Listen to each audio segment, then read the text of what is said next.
अरे आनंद कसला विचार करतो? अरे एकदा देवा घरी गेलेली माणसं ही पुन्हा कधी परत येत नसतात. मग तोच तो विचार मनामध्ये आणून कामानं तू स्वतःचं आयुष्य वाया घालवतोय. आनंद, अरे मंथली वाट बघते तुझी. अरे तिच्या सहवासात ना तुझं आयुष्य बुडून जाईल. अरे मंथली तुझ्यासोबत लग्नासाठी तयार आहे. तू सुद्धा तिच्यासोबत लग्नासाठी तयार हो. अरे पण दादा, मी मंथलीकडे त्या दृष्टिकोनातून कधी बघितलंच नाही आणि आज अचानकच तिच्याशी लग्नाचा विचार. आणि आता जास्त विचार करायची सुद्धा काही गरज नाही बेटा. बाबा तुम्ही? अरे मंथली खूप सुंदर मुलगी आहे, सुशिक्षित आहे, सुसभ्य आहे, शिवाय तुझ्या आयुष्याच्या सुखासाठी लायक सुद्धा. तरी पण बाबा आता फळ नाही आणि वेग नाही. आजपर्यंत तुझ्या वेळेपणात आम्ही सारे जण तुझं ऐकत आलो. आता गाव कुमार तो आमचं ऐकायचं. एक काम, आत्ताच्या आत्ता जाऊन 2 रिझर्वेशनच्या तिकीट बुक करणे आणि मंथली सोबत 8-15 दिवसासाठी मस्तपैकी फिरणे. कसं आहे बेटा, अगदी तुझा मन फ्रेश होऊन जाईल. बाबा काय बोलताय तुम्ही? लग्न अगोदर फिरायला जाणं म्हणजे लोक काय म्हणतील आपल्याला? म्हणजे त्यांची इच्छा नसेल तर राहू द्या ना. त्यांचं लग्न आपण साध्या पद्धतीने लग्न उरकून टाकू. नाही म्हणे. अरे हो आनंद, अरे तू बाहेरून फिरून आल्यानंतर ना अगदी धूमधडाक्यात पुन्हा लग्न लावू. नाही दादा, मला नाही करायचं लग्न. मी नंदिनीला अजूनही विसरू शकलेलो नाही. तिची जागा मी दुसऱ्या कुणालाही देऊ शकत नाही. आणि तसंही मंथलीशी लग्न करून मला तिची फसवणूक करायची नाही. बाबा प्लीज प्लीज, मी हात जोडतोय, पण माझ्या लग्नासाठी आग्रह करू नका तुम्ही.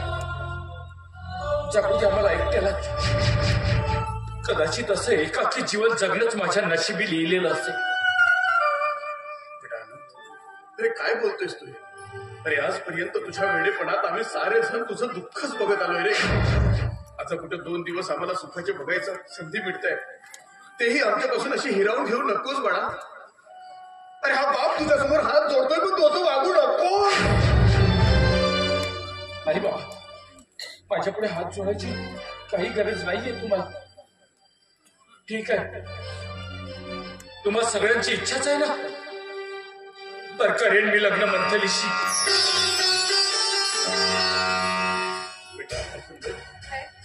मंथली लग्न बेटा. अरे जे काही तुझ्या आयुष्याशी घडलंय ना रे, ते सगळं विसर आता आणि नव्यानं तुझ्या आयुष्याची सुरुवात कर. असं समज या परमेश्वराने तुला आपल्या या घरात पुनर्जन्माला घातलंय म्हणून.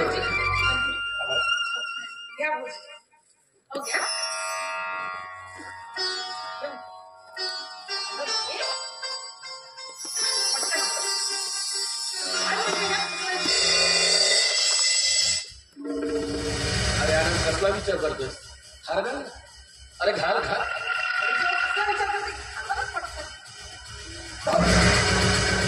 साहेब असं अनर्थ करू नको. तू हे चोर माणसा, तू कशाला आला ते नाही का? कुणाला तुम्ही? मी चोर नाही.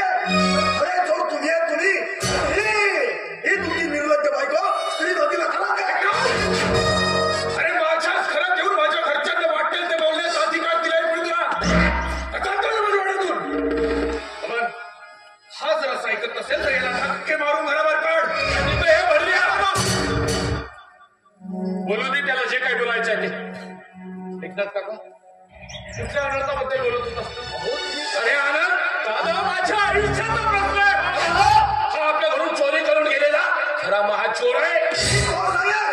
तर तुम्ही माझ्यावरती चोरीचा हाल घालून मला घराच्या बाहेर घालवत आणि आज हे निवड बोलत नाही मी तर ह्या ठिकाणी पुराव्याविषयी आलेलो आहे. काका या. खरं काय ते सांगा. बघा हा माणूस काय बोलतोय. खरं काय ते सांगा बरं. होय पोरी, आज खरं काय तेच बोलणार. मोहिते साहेब, खरे नीच नालाय हा तुमचा मुलगा आणि ही तुमची सून आहे. हो, कारखान्यातून येत असताना निरपराध या एकनाथ चोरीच्या आळाला आणि याला घराच्या बाहेर काढलं. साहेब, त्यांच्या कट कारस्थानात मी सुद्धा सामील होतो. मला माफ करा साहेब. नालायक! अरे ज्या घरात तुला राहायला जागा दिली, खायला अन्न दिलं, त्याच घरात एका निरपराध माणसावर माझ्या हातून पाप करायला लावलं. आणि बाबा, अरे तुझं काय वैर होतं रे ते एकनाथशी? पण तुम्ही त्याच्याशी असा वागलास या निस्तरा केलास तू नालायक. हे काय सांगणार साहेब? खरी परिस्थिती तुम्हाला मी सांगतो. अहो तुम्ही या घरामध्ये नंदाताईला आणलं.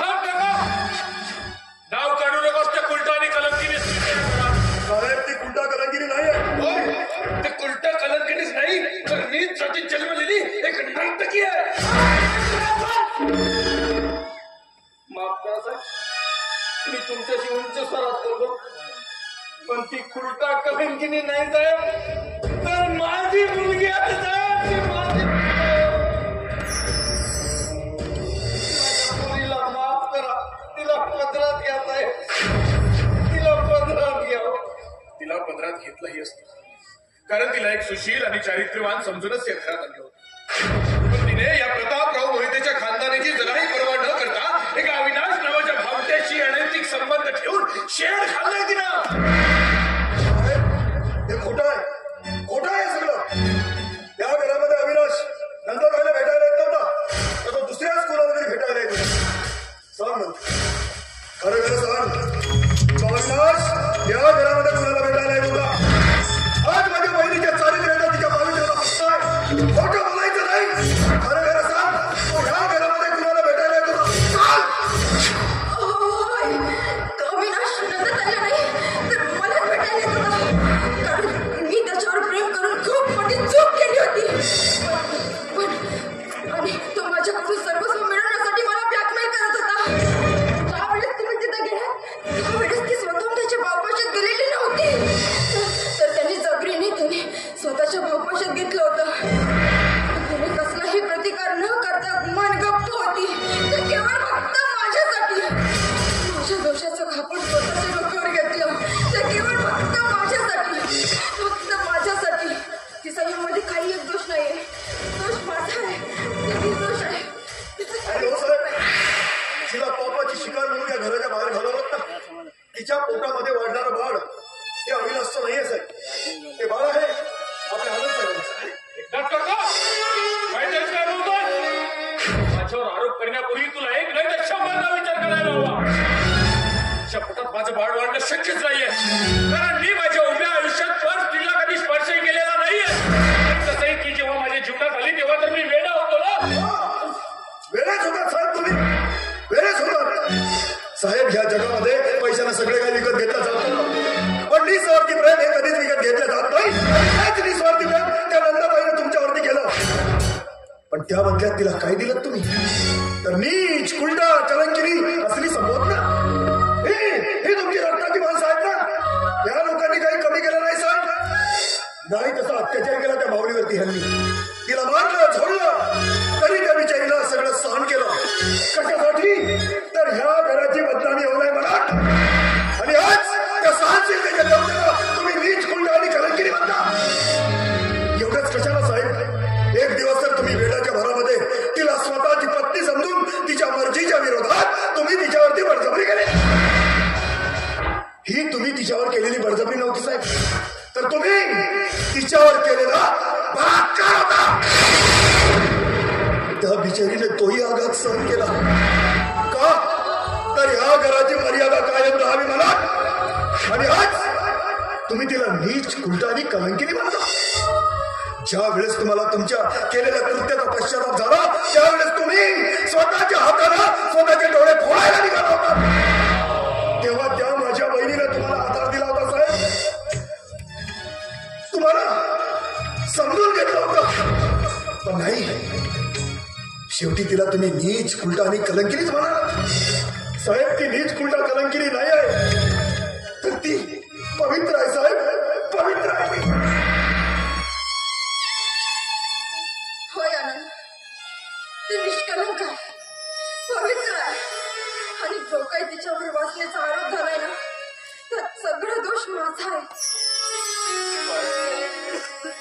मग सगळा दोष तुझा असताना देखील त्यावेळी का सांगितलं नाही मला का लपवलीस माझ्या बाजून आणि आज माझ्यावर खोटं प्रेम दाखवून माझ्याशी लग्न करायला निघालीस आज वाटली नाही तुला माझ्याशी लग्न करताना हे सगळं मला नंदाताईच्या जीवासाठीच करावं लागलं कारण ताई भाऊजींनी धमकी दिली होती मला नंदाताईला ठार मारण्याची काय होय म्हणजे दादा वेळी तुम्ही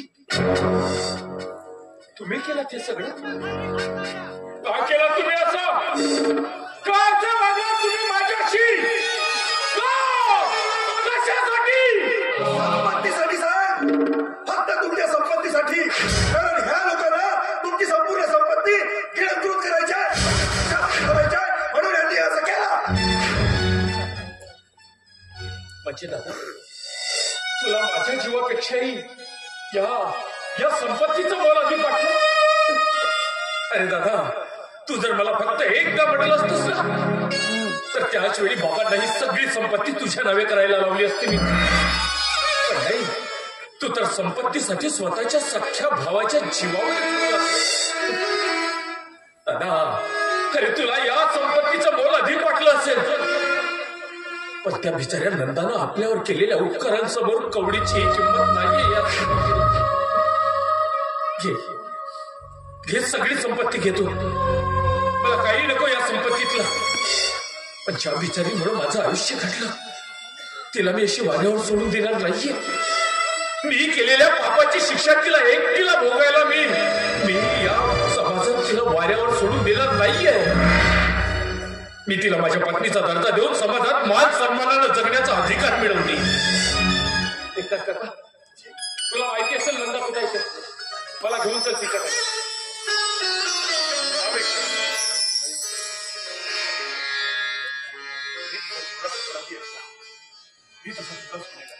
नाही साहेब, साहेब बस झालं की सगळं विसरून जा साहेब, विसरून जा सगळं.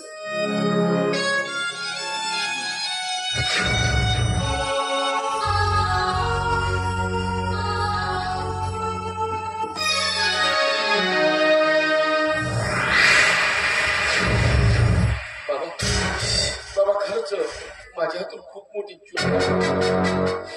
बाबा मला फक्त एकदा माफ कर. काय म्हणाला? माफी हवी तुला? माफ करू तुला? अरे एवढं सारं कटकारस्थान करून पुन्हा माफी मागताना तुला लाज तरी वाटते की नाही? आणि तू एक स्त्री आहेस ना, मग एका स्त्रीशी असं वागताना स्त्रीपणाची जरा लाज लज्जा वाटली नाही तुला? आणि तू तर एका उकिरड्यावर किड्यासारखा सळत राहिला असतास रे. पण मीने तुला उचलून या घरात आणलं, तुला लहानाचं मोठं केलं, त्या हाताने तुझं संगोपन करून बाप म्हणून स्वतःचं नाव दिलं आणि या ऐशोआरामाचं जीवन जगायला शिकवलं. आणि त्याबद्दल तू काय केलंस रे? अरे नालायका, तू माझ्याच काळजाला डंक मारून दाखवून दिलास की एक बिन बापाची बेवारस औलाद आहेस. दाखवून दिलास की एक गंद्या नानीचा किडा हा गंधाच असतो म्हणून. खरंच आहे बाबा. अरे हाच मनाकडून चुकलंय की तुला माझ्या या नाती गोतीत काहीही मोह नाही आहे रे. कारण तुला मोह आहे ना तो या संपत्तीचा, या वैभवाचा, या साम्राज्याचा. मला आज एक गोष्ट लक्षात ठेव, मी तुला माझ्या या संपूर्ण संपत्तीतली एक कवडीही फेकून मारणार नाही आहे. आज मी तुला माझ्या संपूर्ण नाती गोतीतून मोडतोय. जा माझ्या वाहनातून. जसा लावारीस होतास ना तसाच लावारीस म्हणून जीवन जग. आणि पुन्हा तुझ्या असं काळं थोबाड घेऊन माझ्या या उंबरट्यावर येण्याचा प्रयत्न करू नकोस. अरे हो, आज सर्व क्षमस्व एक गोष्ट मी तुम्हाला सांगू इच्छितो की ती नंदाच होणार या प्रतापराव मोहितेची खरी सून आणि तीच होणार आपल्या आनंदची खरी सौभाग्यवती.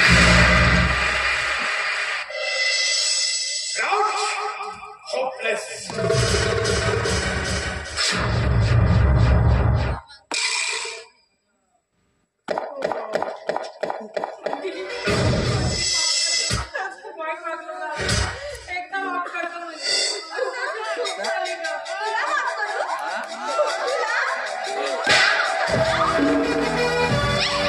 तुम्ही पुन्हा जेवढा केलात की माफीला जागा शिल्लक ठेवली नाही. तरी हो, ज्या देवीनं आजपर्यंत सारं दुःख काळजामध्ये साठवून ठेवलं ना, त्या देवीला त्याचा बाजार फिरला ना तर तिची माफी हीच तुमच्या आयुष्याला वरदान ठरू